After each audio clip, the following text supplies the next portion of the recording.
in the beginning of creation, we know that God created the world. They created the world with laws of nature. And we're very familiar with the laws of nature. We might not know exactly what they are, but we know that the world is set up in a certain way, and we can be sure that if you throw a ball up in the air, it will come down. There's a law of gravity, etc., etc. So too, we understand that God set up the world with laws of spirituality. And when we read the Torah and when we follow the ways of God, what we're doing is we're following the laws of spirituality. We're bringing godliness into the world. We're lighting up the world with God's essence. This week's Torah portion, Shemini. Shemini meaning the 8th day. 8 days is a supernatural day. It's a one beyond the normal order of 7.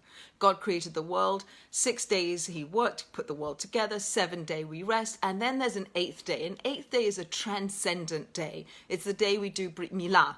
It's the 8th day of the holiday of Sukkot. It's one more day. It's an extra day. It's a supernatural day. It takes us into another realm, this other realm of spirituality. How do we access that? And the Torah is our guidebook to how to access that.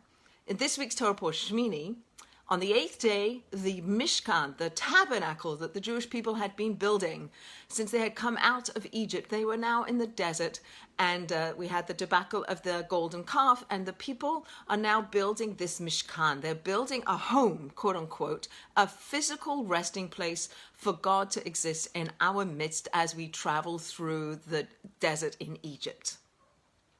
It had to be it had to be put together exactly the way God said. If you put the bolt in the wrong place, just like if you build a spaceship and you don't build it properly, it won't make it to the moon, for instance. If you don't build the Mishkan exactly to specifications, it won't be a place for the divine presence to rest. And this week's Torah portion, we read about the inauguration of the temple, of the Mishkan. For 7 days, Moses has been building it and taking it apart and building it and taking it apart and enacting the service in the temple. And now we reach the inauguration day, the 8th day. And Moses is conferring upon Aaron, his younger brother, the role of being the priest. He's the high priest. Aaron is the high priest. And he is the one who's going to be doing, and he and his sons are going to be the ones to do the service in the temple. They're going to take the offerings that the people bring and do the sacrifices in the temple. And it all has to be done specific to a certain way of doing it, to the laws of spirituality, so that God's presence will dwell there. In this week's Torah portion, it is the inauguration day. It is a hugely joyous day. The people are super excited. Everybody's come together. They've donated. They've worked. They've put this Mishkan together. Now the service is being done. The offerings are being made. Aaron gets up and with his hands outstretched, he blesses the people. He is the conduit for divine blessing into the world. He's blessing the Jewish people. It is a joyous day. And what happens is God's divine presence comes down and the people are ecstatic. We've done it right. We've made a place. We're unified. We've brought godliness into the world. We've shone light out into the world. The next episode that happens, 2 sons of Aaron, Nadav and Avihu, they go into the Holy of Holies with a offering that was not part of the rule set. They did something on their own that was not part of the design. They did something zealous that was not commanded. And for that, they die. On inauguration, they die. And Aaron, their father, grief-stricken, continues his service in the temple, in the Mishkan. Moses says to him, for this you were created. You were created to be the high priest. This is the job you have to do right now. Even in the face of the loss of 2 of your 4 sons, you have to continue the service. You are not going to be able to go off and grieve and bury them. Continue the service. Act. Bring that divine presence down. Continue the work, this holy work that you have to do. And hold these 2 things. And I think that this is something I want to bring out for us today. That we human beings, somehow are built capable of holding extremes. We can hold grief and loss and pain and suffering and whatever is breaking our hearts at the moment. We can be in that. We can have that on board, and at the same time, we can feel joy and we can feel satisfaction and we can feel like we're doing something transcendent, something in the realm of 8, something beyond the physical. And this is what Aaron is showing us. He's showing us that on this inauguration day, when he had work to do, he had an action, he had to be the one to bless the people, he had to be the one to bring the sacrifices and do the work in the temple, in the Mishkan, that he could do that and he could set aside the death of his 2 sons. Like it's almost beyond our capacity to understand how somebody could control themselves so much to say, I can't do that right now. This is what I'm doing. Maybe later I'll come back to the grieving, but the grieving has to be set aside and I have to be here and do this. And I'm thinking tomorrow night is Yom HaShoah. And Yom HaShoah, we know stories of people during the Holocaust with all of that was going on around them, all the suffering, all the death, all the et cetera, that people were making matzah in the crematorium and eating matzah on Pesach, that people were somehow finding ways to light a menorah on Hanukkah and sing songs, that people were blowing shofar in the camps and kind of lifting themselves out from the place of horror and pain and suffering and take themselves up into a higher realm. And maybe that's what Aaron's doing. Maybe Aaron, in the face of the death of his sons, unable to speak. It says this is classic. It says in the Torah that Aaron was silent. He didn't have the words to describe what was happening. He didn't have a capacity to limit his experience of the loss of his 2 sons and put it into words. He couldn't do that. What did he do? He was silent. And then Moses says, you have to keep going. You have to keep, for this you were created. You were created to do this service. Do the service. Bring godliness into the world. Manifest God's lights into the world. That's what you can do. And you can feel good about that. And you can be besimcha.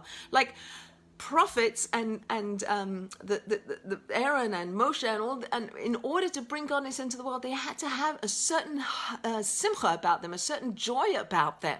So here we have Aaron continuing the service in the temple besimcha, with certain level of I'm doing something that is important and necessary and I can do it, and feel a joy in that at the same time as holding the grief and the loss of his children. And the one example of the Holocaust survivors. I have another example that I'd like to share with you. I work on the Chevra Kedisha and I wash people for burial. It's a very holy thing to do. And one time, a very tragic loss in our family. My daughter lost her 3-month-old baby, and I washed my grandchild for burial. Now, how awful is that when you think about it? And yet, through the tears, through the broken heart, through all of that just happened so suddenly, and it was so tragic, and it was so everything, and that was one piece of what was in the air. And there was doing this holy work of preparing somebody, my grandchild, for burial, washing her and caressing her and saying prayers over her, and feeling really like I was doing something really important, and it was really necessary to be doing this, and that the grandmother washing the grandchild is the best person to be doing this holy act. So at the same time as the grief and the pain and the loss, there's a sense of doing something holy and doing something that's bringing godliness into the world and doing something that I can do. And for this you were created. And I think when we think about Aaron, for this Aaron, you were created to do this service in the temple. And when your heart was broken and your 2 sons died, and for whatever reason God did that, there was an acquiescence, there was a letting go of knowing, right? Aaron could have no idea of why or how or what to do, and it happened, and God was in charge, and there was a revelation of God, and God's coming into the world, and we're bringing God out into the world. The Holocaust victims are lighting the menorah and eating matzah, they're bringing light into the world. They're transcending their physical limitations to take themselves into a higher realm. And at the same time as they're holding the suffering and the pain, they're also lifting themselves up into a spiritual plane and feeling good about that, because we're doing something necessary and doing something important and something that only they could do. I think that's the lesson that I want to pull out for this week, that there's laws of spirituality that are built into the fabric of our world, just like there are laws of nature. And when we tap into the laws of spirituality, we bring out holiness and we bring out light and we bring out goodness into the world. And the third thing that we read about in this week's Torah portion are the laws of kashrut, of kosher. What animals are kosher, what fish are kosher, what insects are kosher, what birds are kosher. What's that got to do with anything? It's got to do with the way in which we allow ourselves to bring spirituality into the world. If you eat animals that are not kosher, you'll create a blockage. You won't allow the heavenly light to flow into the world. But if you eat animals that are permissible and you eat them you prepare them a certain way, kill them a certain way, etc., whatever, that when you do that, that's going to open it up. That's going to open the channels of spirituality. And we get to do that. We get to be partners to bring godliness into the world, just like Aaron, the high priest, on Inauguration Day, when finally, after all the work that went into building the Mishkan, God's presence descends and there's a palpable feeling of God in the world. Halavai, that we should feel palpable feeling of God in the world, but yet knowing that these laws of spirituality are woven in and we can access them. How? By lining ourselves up. If we line ourselves up correctly, if we eat kosher animals, if we light the menorah, light Shabbos candles, whatever, the guidebook is the Torah, and that's how we do it. And so my blessing to all of us is that we use our physicality to tap into the spirituality that is all around us, and that together we're unified in bringing that light out into the world, just like on Inauguration Day, into that transcendent realm, which we can all access. And I bless us that we should have success in bringing that light into the world.